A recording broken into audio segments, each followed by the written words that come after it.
एउटा पुरानो सरकारी कलेजको क्यान्टिन जहाँ भित्ताका रङहरू उब्किसकेका छन् र झ्यालका जालीहरूमा धुलो जमेको छ। क्यान्टिनको एउटा कुनामा ठूलो फलामको कराईमा तेल उम्लिरहेको छ र सञ्चालकले वर्षौंदेखि एउटै लयमा समोसा तारिरहेको छ, जसबाट बाफ निस्किएको स्पष्ट देखिन्छ।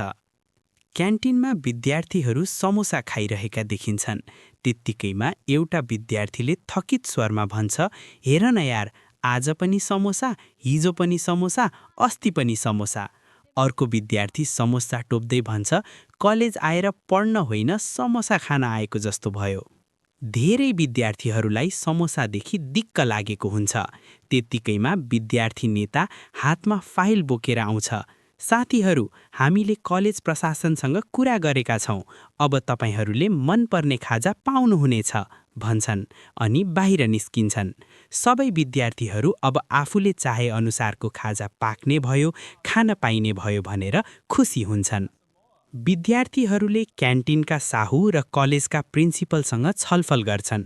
क्यान्टिनको एउटा टेबुलमा कलेजका प्रिन्सिपल, मोटो चस्मा लगाएका क्यान्टिन साहु र आक्रामक देखिने विद्यार्थी नेताहरूबीच गम्भीर वार्ता भइरहेको छ। बाहिर विद्यार्थीहरूको ठूलो भिड छ। केही बेरपछि एउटा सेतो बोर्डमा चकले खाजाको लिस्ट लेखिन्छ।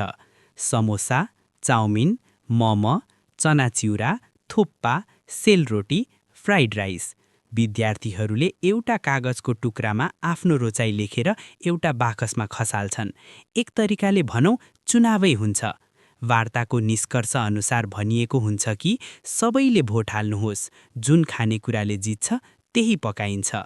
विद्यार्थीहरूले आफ्नो इच्छा अनुसारको खाजा रोज्छन्, तर केही विद्यार्थीहरूले भने समोसा नै खाने इच्छा राख्छन्। कलेजको जम्मा 100 जना विद्यार्थीहरूमध्ये चाउमिन रोज्ने 18 जना, मम रोज्ने 19 जना, चनाचिउरा रोज्ने 13 जना, थुक्पा 12 जना, सेलरोटी 8 जना, फ्राइड राइस 10 जना भए भने 20 जना विद्यार्थीहरूले समोसा नै खाने विचार गरे। चुनावी प्रक्रियाको नम्बर अनुसार समोसाको संख्या 20 भएकोले जित समोसाको नै भयो। अन्त्यतः फेरि साहुले विजयी मुस्कानका साथ पुरानै कराईमा समोसा हाल्छ र विद्यार्थीहरू निराश भएर त्यही समोसा खाइरहेका देखिन्छन्। यो कथाले हाम्रो लोकतान्त्रिक अभ्यासको एउटा तीतो यथार्थलाई प्रस्तुत गर्दछ।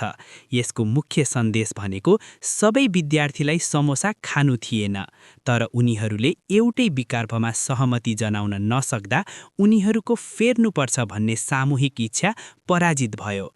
फागुन 21 को निर्वाचनमा पनि यदि हामीहरूले सही नेतृत्व र साझा एजेन्डामा एकताबद्ध हुन सकेनन् भने उनीहरूले चाहेको शैक्षिक सुधार र परिवर्तन समोसा जस्तै पुरानै र उस्तै प्रवृत्तिको हातमा सीमित हुनेछ।